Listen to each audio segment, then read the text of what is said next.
দরকার সঠিক তাপমাত্রা থাকে আর কি।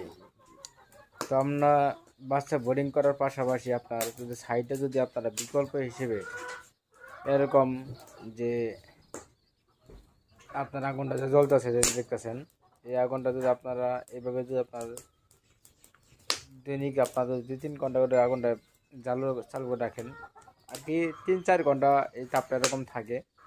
প্রথমে আপনার টিনের বিটে আপনার আগুন ধরার কৌশলটা হলো আপনার আমাদের যে কাঠখড়িগুলো যা আছে, কাঠখড়ি অথবা বাঁশখড়ি, এগুলো এইভাবে দিতে হবে। দেওয়ার পর এখানে আস্তে আস্তে আপনার একটুখানি ডিজেল দিয়ে আগুনটা ধরাই দিতে হবে। আর টিনের চতুর্থ সাইডও বন্ধ থাকবে আর একটা সাইড আপনার খালি থাকবে। এই একটা সাইড দিয়ে আপনার অক্সিজেন ঢুকবে, অক্সিজেন ঢুকে আপনার উপরে নিচ থেকে অক্সিজেন ঢুকে উপর থেকে আগুনটা বাহির হবে। আর এটা আপনার